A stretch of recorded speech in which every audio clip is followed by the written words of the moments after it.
Est-ce que vous pouvez me parler, s'il vous plaît, des origines du problème Ben, les origines du problème, c'est qu'on a un enfant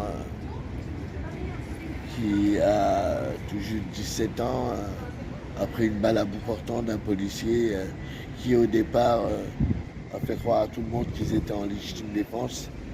Et suite à des images qui sont parues sur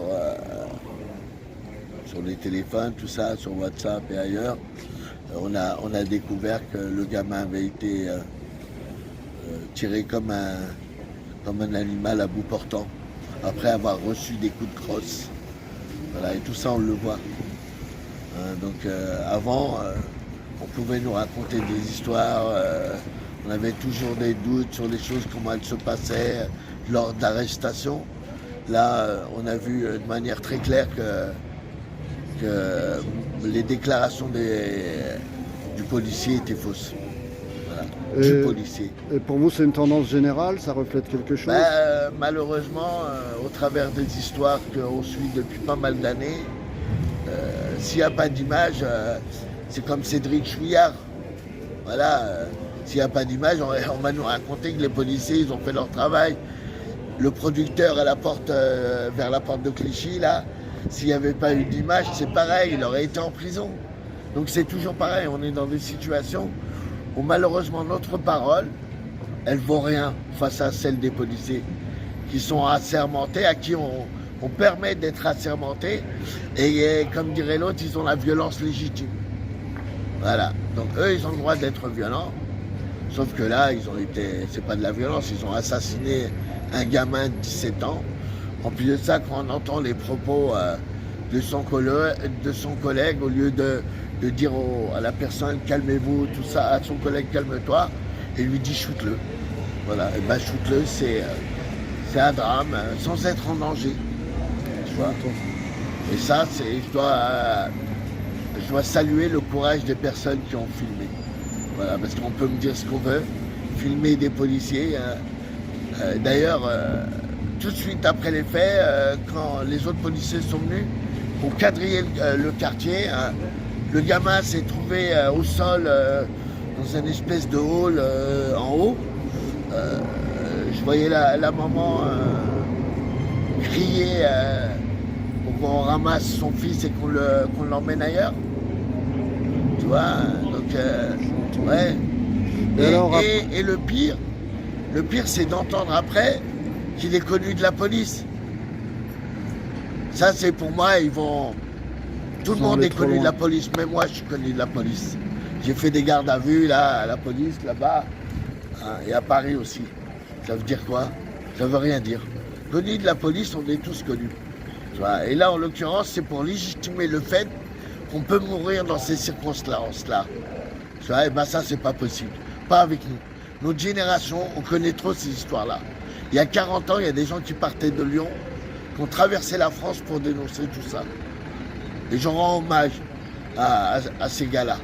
Et nous, si on était à Nanterre, on avait perdu quelqu'un à la cité, on s'était mobilisé, on avait été les soutenir à Lyon, ils faisaient une grève de la faim contre les violences policières. Et aujourd'hui, 40 ans après, on a l'impression que les choses n'ont pas changé. En réaction à cette situation injuste, il y a eu des affrontements. Oui, notamment dans le quartier. C'est la réaction légitime de gens vivants, quoi. Parce qu'ils seraient morts. Hein. Dans les quartiers, il n'y aurait pas eu de réaction. Pour moi, c'est pas possible.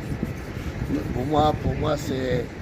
Voilà, il faut que les autorités, l'administration, tous ces gens-là prennent leurs responsabilités.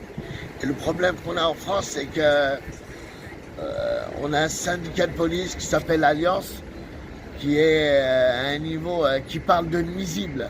Un nuisible, c'est un rat, c'est une puce, c'est un cafard. C'est comme ça qu'ils nous traitent. Ça, c'est pour nous remercier que nos ancêtres à nous, ils ont combattu pour eux dans les champs de bataille en France. Et que pour que la France ne soit pas occupée par les Allemands. Et on est là, ils parlent d'une réaction légitime. Hein, ils peuvent me dire ce qu'ils veulent. C'est bien, c'est mal. Le seul truc qui est mal, c'est peut-être ce qui s'est passé là en foutant le feu crédit agricole avec des habitations dessus, d'aller brûler des écoles, tout ça, d'attaquer des commerces alors que nous dans le quartier, on n'en a pas forcément beaucoup, mais bon, je suis pas dans la morale vu qu'il y a quelqu'un qui est mort. Donc que les gens prennent leurs responsabilités.